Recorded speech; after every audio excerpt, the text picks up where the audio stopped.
बायने की थाली। जानवी की जुबान पर बचपन से ही हजार सवाल और मन में हर चीज जानने की उत्सुकता रहती है, जिस वजह से वो अपने भाई की शादी में चल रही रस्मों के बीच भी मम्मी से सवाल पूछने लगती है। मम्मी, जब लड़की वालों ने आपको अपनी इतनी बड़ी लड़की दे दी, तो फिर भी उनसे सामान लेना गलत नहीं है क्या? इस पर कोई भी जानवी की बात का जवाब नहीं दे पाता और उसे इग्नोर करते हुए रस्में निभाते रहते हैं। शादी संपन्न होती है और भाभी घर आ जाती है, जिसके बाद जानवी के सवालों का सिलसिला अब भाभी के साथ शुरू होता है। भाभी, मुझे आज तक एक बात समझ नहीं आई।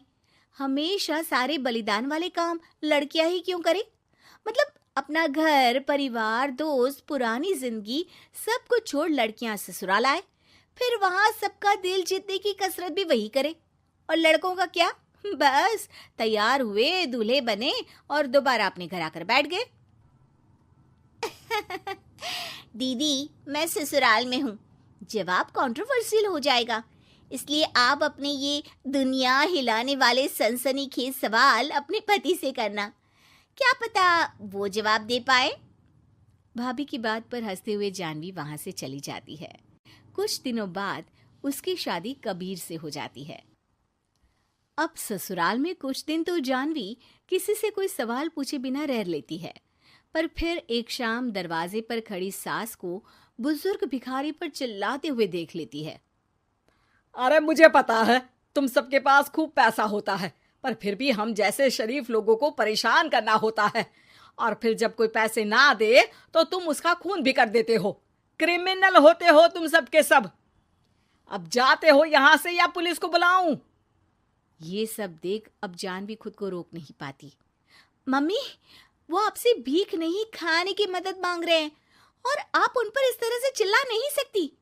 आखिर ये भी तो एक इंसान है, और वो भी आप और मुझसे उम्र में बहुत बड़े।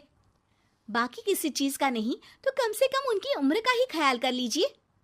बहू का ऐसा रूप देख सास को तो जैसे शौक ही लग जाता है। जानवी भिखारी को खाना देकर वहां से भेज देती है, लेकिन इसके बाद से ही सास का उसके प्रति रवैया बदल जाता है। मुझे तो लगा था बहुत शांत बहू लेकर आई हूं, पर ये तो पूरी ज्वालामुखी निकली। अरे इतने दिनों से ये रंग क्या एक भिखारी के सामने अपनी सास की इज्जत उतारने के लिए छुपा कर रखे थे? और कौन से रंग बदलना सिखाकर भेजा है तेरे माँ बाप ने तुझे?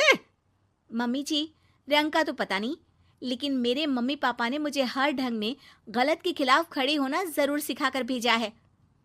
बहू का जवाब सुन सास गुस्से में वहां से चली जाती है, जिस पर पीछे खड़ा सब कुछ सुन रहा कबीर जानवी के पास आता है। जानवी, मैं मानता हूं तुमने जो किया अच्छे के लिए किया, पर मम्मी से ऐसे नहीं बोलना चाहिए था। अब उन्हें मनाने की जिम्मेदारी तुम्हारी ही है। पर मैं कैसे? मुझे तो कुछ भी पता नहीं है। तो उसके लिए मैं हूं ना। कुछ दिनों में ही सकट का त्योहार आ रहा है। तुम बस बायने पर मम्मी को देने के लिए एक सुंदर साड़ी ले आना, तुम्हारा काम बन जाएगा।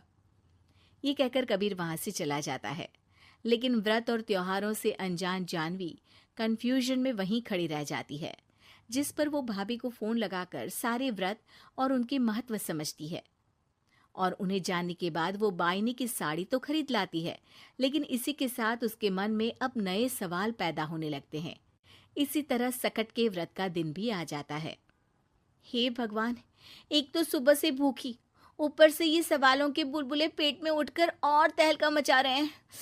अब क्या करूं, किससे पूछूं? जानवी अपने आप से ये सब बोल ही रही होती है कि सास और कबीर उसके सामने आ जाते हैं। बायने और पूजा की सब तैयारी कर ली? हाँ जी, वो तो कर ली, पर क्या पर? फिर कोई सवाल है? पूछ लो, कहीं पेट में उसे रखे रखे एसिडिटी ना हो जाए। ज्यादा कुछ नहीं, बस पूछना था कि जब ये व्रत बच्चों और दाम्पत्य जीवन की सुख शांति के लिए होता है, फिर इसमें व्रत सिर्फ हम लेडीज ही क्यों रखती हैं? हिस्सेदारी तो दोनों की होती है ना? जानवी की बात सुन इस बार तो सास भी सोचने पर मजबूर हो जाती हैं। ये तो मुझे नहीं पता और ना हमने कभी किसी से पूछा। बस जो बड़े बुजुर्ग रिवाज बना गए वही चल रहे हैं। इसकी भी कोई वजह जरूर होगी। अच्छा, और ये बायने की वजह? अब बायने से तुम्हें क्या दिक्कत है? नहीं नहीं, दिक्कत कोई नहीं है। बस सोचती हूँ कि अगर व्रत बच्चों या पति के लिए होता है तो हमेशा हर चीज का गिफ्ट सिर्फ सास को ही क्यों मिलता है? अरे पति के नाम पर व्रत है तो उन्हें, और बच्चों के नाम पर जो व्रत है उनमें बच्चों को क्यों गिफ्ट नहीं दी जाती? जानवी का सवाल सुन इस बार सास भड़कने के बजाय शांति से उसका जवाब देती है। वैसे ये सवाल एक बार मैंने भी अपनी सासू माँ से किया था, तो जवाब मिला कि सास की वजह से ही पति मिला है, इसलिए एक थैंक यू और इज्जत की तरह उन्हें ये बायना दिया जाता है। और बच्चों वाला तो मुझे भी नहीं पता। बाकी इस बात की भी कंफर्मेशन नहीं है कि सासू माँ ने ये सिर्फ मेरे सवालों को शांत करने के लिए बोला था या ये सच भी है। सास के जवाब और जानवी के सवाल से अब वो दोनों ही कंफ्यूजन में हैं कि आखिर सच और वजह क्या है। अगर आप लोगों के पास इन सवालों के जवाब हैं तो कमेंट करके सबके साथ ज़रूर शेयर कीजिएगा।